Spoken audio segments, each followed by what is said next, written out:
Moi, c'est Philippe Bourgogne, donc je suis élève en dernière année d'école d'ingénieur à AgroCampus Ouest, en ingénieur agronome, en spécialisation préservation et aménagement des milieux, dans la spécialisation globale génie de l'environnement.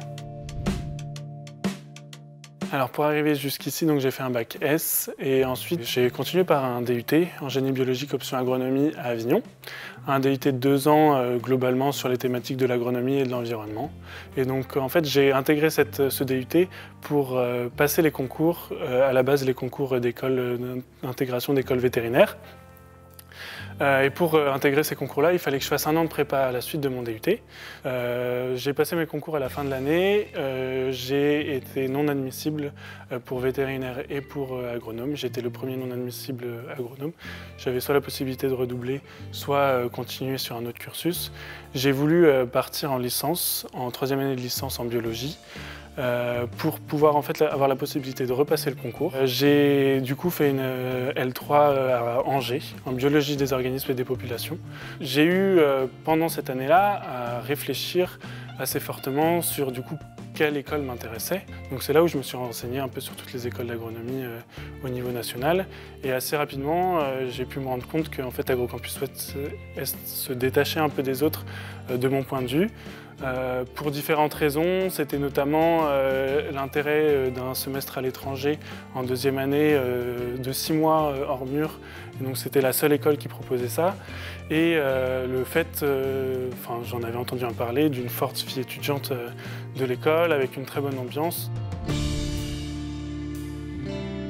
C'est donc génie de l'environnement, préservation et aménagement des milieux écologiques quantitatifs. Donc moi, j'étais resté un peu sur l'idée de l'environnement et aussi sur l'idée, un peu la gestion des espèces, un peu les espèces animales comme c'était toujours un peu l'idée de l'école vétérinaire qui est restée, mais cette fois-ci, pas rester sur juste le soin, mais vraiment la compréhension globale et la gestion. Donc on a quand même les informations sur le concret de l'environnement actuellement, des évolutions qui actuellement, puisqu'on se rend compte qu'en fait c'est une thématique vraiment primordiale pour les prochaines décennies, voire pour les générations futures, de plus en plus. Et c'est ça aussi qui m'a amené à faire cette spécialisation. Et en fait, cette spécialisation, pour moi, permet de mieux comprendre tous ces problèmes-là et d'avoir des clés pour pouvoir les résoudre, notamment dans tout ce qui est gestion des espaces naturels et prise en compte de la biodiversité, pas juste par elle-même, mais aussi en l'intégrant dans l'évolution, dans le développement humain en fait. Donc je vais partir à Lyon, dans un bureau d'études qui s'appelle Biotop. Donc c'est un bureau d'études qui travaille sur les questions de biodiversité globalement. Donc c'est vraiment l'intégration de la biodiversité dans les projets d'aménagement ou dans les projets de développement au niveau national.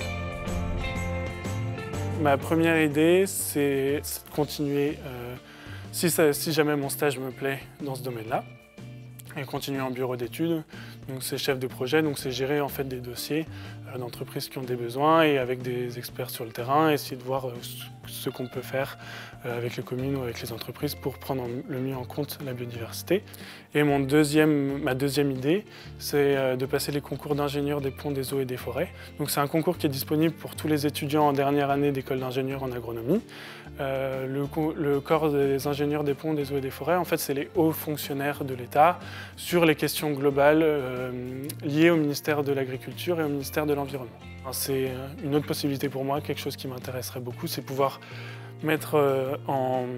utiliser toutes les compétences que j'ai pu acquérir au niveau associatif, au niveau professionnel et au niveau de ma formation, au service de l'État et au service des Français pour pouvoir mieux prendre en compte la biodiversité dans le futur. Ça va me faire revenir un peu sur mes expériences associatives. J'ai un peu oublié ou j'ai pas encore parlé d'une expérience associative très importante pour moi, qui a été la junior entreprise de l'école. Et en fait, c'est un projet qui a été lancé lors de mon arrivée. On avait une job service qui existait depuis longtemps, donc c'est faire le lien entre les entreprises et les étudiants pour pouvoir proposer des projets aux entreprises. Et en fait, je me suis assez fortement investi dans ce projet-là et ça commence à aboutir et du coup, c'est vraiment quelque chose d'intéressant et j'espère que ça va continuer. Et du coup, je pense que ça m'a énormément aidé, que ce soit pour me construire moi et pour prendre confiance au niveau professionnel puisqu'on est en contact avec des entreprises, au niveau personnel parce que du coup on a une équipe et il y a une très bonne ambiance au sein de l'association. Ça permet d'avoir une autre vision aussi de la formation puisque le but des juniors entreprises, c'est d'essayer d'intégrer donc la formation dans ces études-là. Bien se renseigner sur toutes les possibilités qu'il y a ici, parce qu'il y en a vraiment beaucoup. Plus j'ai avancé dans l'école, plus je me suis rendu compte que c'était une école vraiment riche des spécialisations très larges dans beaucoup de domaines, que ce soit en économie, en politique, en agriculture, vraiment très large. Et c'est vraiment un atout assez fort de l'école, je trouve. Et puis, les deux autres conseils dont je pourrais avoir, c'est pas abandonner si jamais il y a une difficulté qui a eu lieu à un moment donné. Et donc, toujours essayer de vouloir réussir et se donner son maximum parce que ça finit par payer toujours. En tout cas, ça a été mon cas.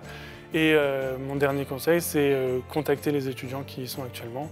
Venez aux portes ouvertes ou alors essayez, soit par les anciennes personnes de vos prépas, etc.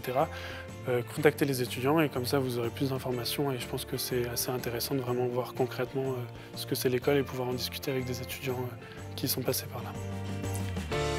Voilà.